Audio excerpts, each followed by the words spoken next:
tuším, čo sa stalo s ňou, tak príď v tmavej chodbe stoj a blúď, zazvoň, prídem odomknúť.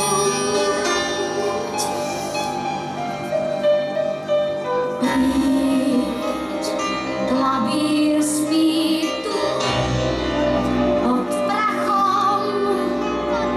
Príď, zahraj mne a oblakom. Tak príď do tej izby odkrovnej, veď vieš, vyhnali sme lásku z nej, strátená,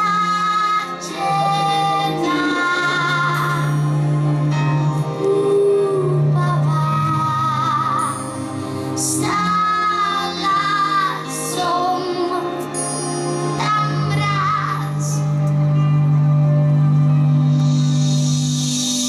Seď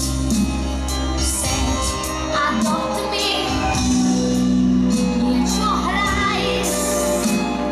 Šum letnej lásky privolaj, tak hraj. Odmítnutí úpalky. Raz a navždy sfúknutý. Príď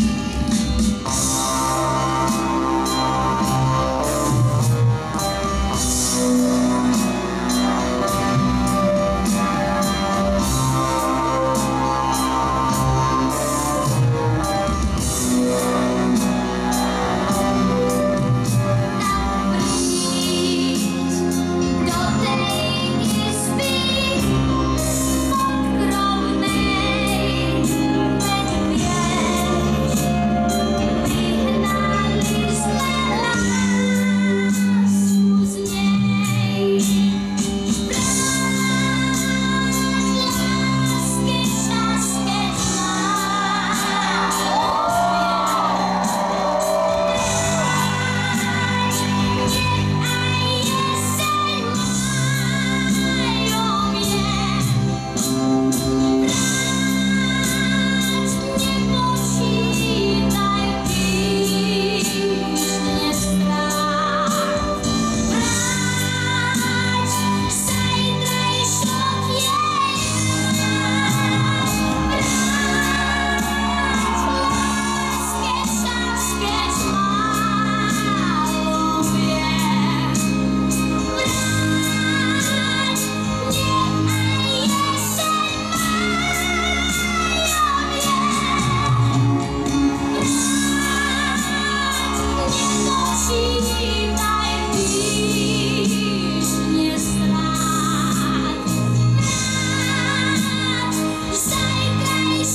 Dámy a páni, Marika Gombitová, ďakujeme veľmi pekne.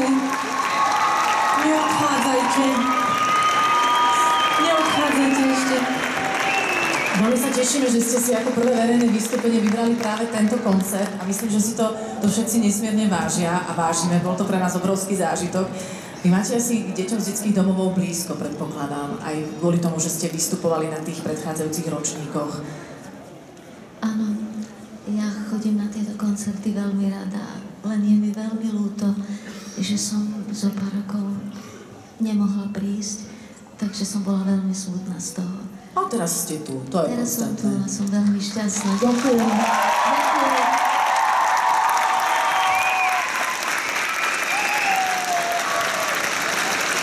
Všetko sa deje v takom nejakom tempe, ako má byť, tak ste mali prestávku a teraz ste tu a to je dôležité. Sústredíme sa na tú prítomnosť v tejto chvíli. Inak to vyznanie, a to je asi stále taká top jednotka medzi vašimi fanúšikmi. Získalo to teda, myslím, že aj titul Hit storočia, takže to by asi nebolo ono, keby ste zaspievali niečo iné takto teraz.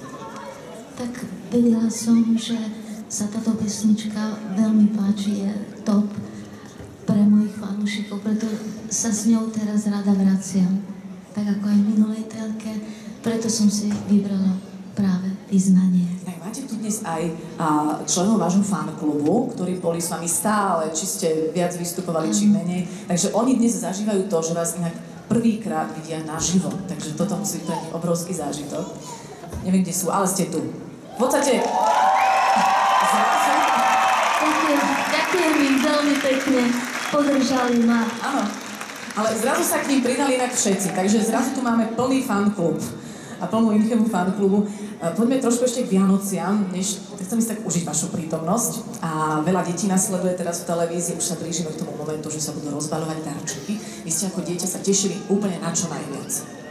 Ja som sa tešila na polnočnú svätú omšu, možno viac ako na darčeky. Ale nie. Vážne. Ale fakt. Aj na darčeky, ale tá polnočná svätá omša to bolo gro. Ale vy ste to mali trošku také špeciálne, pretože to nebola len taká omša a nie len hoci kto hral na tom orgáne, tak nám to trošku vysvetlite. Tak hral to môj ocko nebohý a ja som mu pri tom asistovala. Spievali sme, hrali spolu a naozaj na tie Vianoce som sa úprimne tešila na tú polnočnú svätú omšu. Tomu to úplne verím. A môžem si dovoliť takú poslednú otázku. Marika, vy pôsobíte ako taká veľmi krehká, eterická bytosť. Vy sa prejedáte cez sviatky? Nie, nezvykne. To som si myslela. Ani sa neprejedá a viac ako na darčeky sa tešila na polnočnú omšu. Toto sedí na Mariku Gombitovú. Veľmi sa tešíme, že ste tu boli a želáme vám krásne sviatky. Ďakujem, že želám krásne sviatky.